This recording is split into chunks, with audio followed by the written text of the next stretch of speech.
In this video, we're going to talk about how to measure elasticity. Price elasticity of demand is defined to be the percent change in quantity demanded divided by the percent change in price.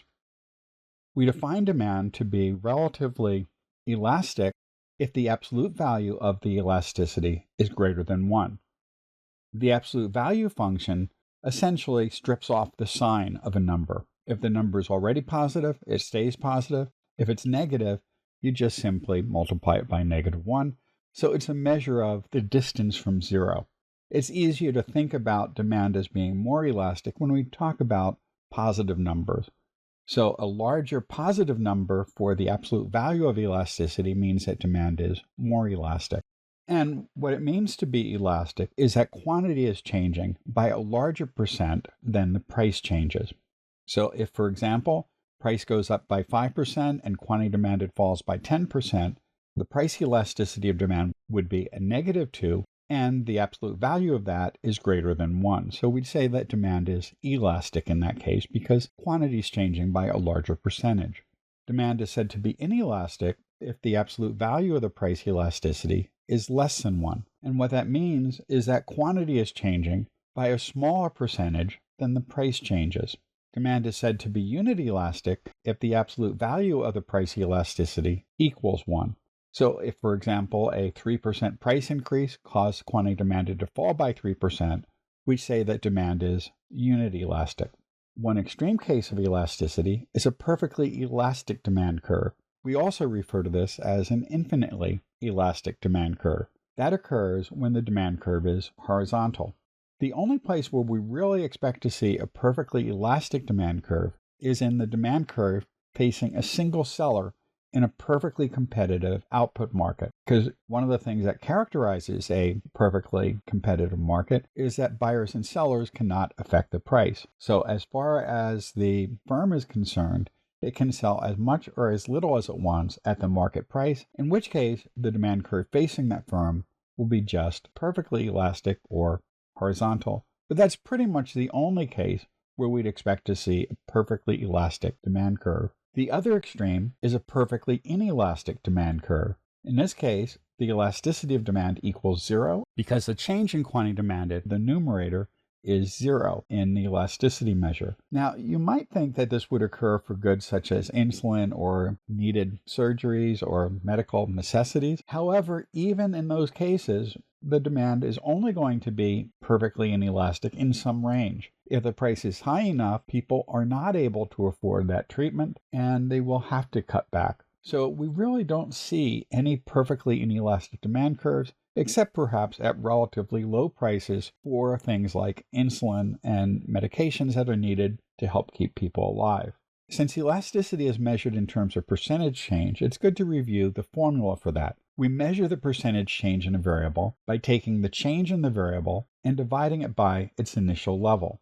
So we take the change in x, we divide it by the level of x, we multiply that by 100% to get the percent change. As an example, suppose x changes from 20 to 30. Using this formula, we see the change in x is equal to 10. The level of x started at 20, so we'd have 10 over 20. We multiply that by 100. That would be 0.5 times 100, or 50%. And that's all you need to do to measure percent changes if you know the starting point. One of the most common mistakes that students make is confusing slope and elasticity. A linear demand curve has constant slope, but what that means is that the change in quantity over the change in price is always going to be constant, or alternatively, the change in price over the change in quantity is always constant. However, even though the ratio of those changes are constant, the ratio of the percentage changes is not. To see that, note that if the price increases from $1 to $2, that's a 100% increase in price. A price increase from $2 to $3, though, is a 50% increase in price. An increase from $3 to $4 is a 33.33% increase in price. And a price increase from 10 to 11 is a 10% increase in price. What we observe here is even though we get a $1 change in the price in each case, we get a very different percent change depending on where we start. When the values of price are initially low, a given change is a relatively large percent change. But if we start at a relatively high price, that same 1 unit change is a substantially smaller percent increase. That's going to be important when we talk about elasticity and slope. Now, let's look at a diagram to see how elasticity might change. In this diagram, I've illustrated two movements along a demand curve. One of the things that happens here is that if we look at the quantity axis, a given change in quantity is a relatively large percent change in quantity when the level of quantity is low. As we move to the right down that demand curve, though, the same change in quantity becomes a progressively smaller percent change in quantity. So at the top left portion of the curve, we end up with relatively large percent changes in quantity demanded because quantity is low. But as we move to the right, we get, even when we take the same change in quantity, we end up with progressively smaller percent changes in quantity. But when we start at the top left of a demand curve, we're starting with a relatively large level of price, which means a given change in price is a relatively small percent change in price. So as we move downward and to the right along a demand curve, the same change in price becomes a relatively larger percent change in price. Notice how this is written on this diagram.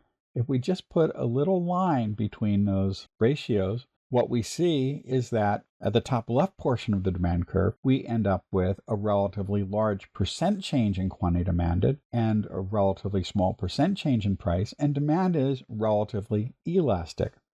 As we move down and to the right, though, we see the percent change in quantity demanded becomes relatively small, and the percent change in price is relatively large, which means at the bottom right portion of the curve, demand is going to be relatively inelastic. So what we observe is that elasticity varies continuously along a linear demand curve.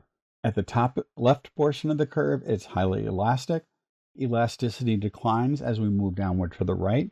It becomes inelastic at the bottom of the curve, which means there has to be some point in the middle where it's going to be unit elastic, because we know it's greater than 1 at high prices, it's less than 1 at low prices, which means at some point it will just equal 1. So there's going to be some point or some interval around that point where demand is unit elastic. Now, let's talk about how to measure elasticity. We're going to talk about measuring elasticity using what's called the arc elasticity measure, and that's giving you an approximate elasticity that occurs in a given interval of the demand curve.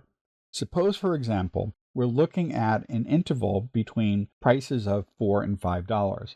If we start at 4 and move to 5, that's a 25% increase in price. If we move from 5 to 4, that's a 20% decrease in price.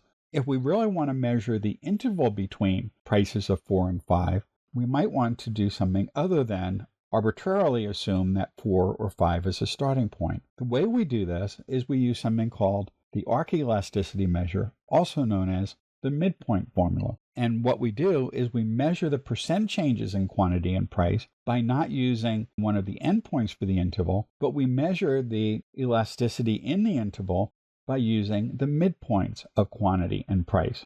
So the measure we use here is a price elasticity of demand is given by the change in Q divided by the midpoint in quantity over the change in price divided by the midpoint in price. You may remember that we just talked about measuring percent changes where we multiplied by 100%, but that 100% would be in both the numerator and the denominator, and it drops out. So we get the midpoint in quantity by just adding up the two endpoint quantities and dividing by 2, and we get the midpoint price by adding up the two endpoint prices and dividing by 2, and that gives us the arc elasticity in the interval around that point.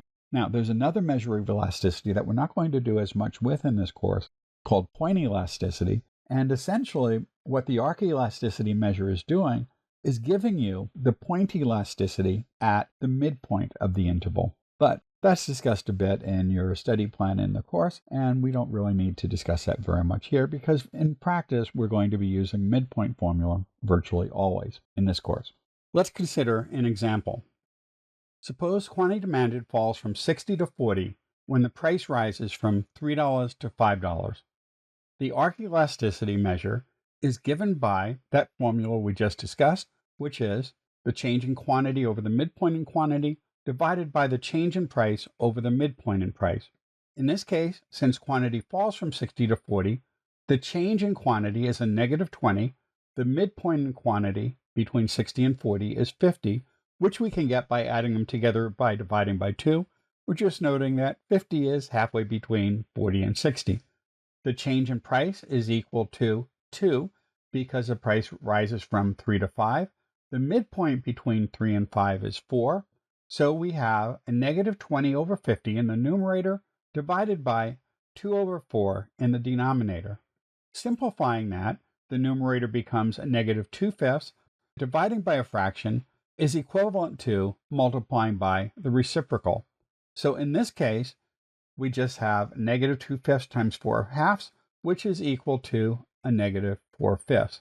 Now we can note that because this value is less than 1, demand is inelastic, because we know when the absolute value of the elasticity is less than 1, it's inelastic.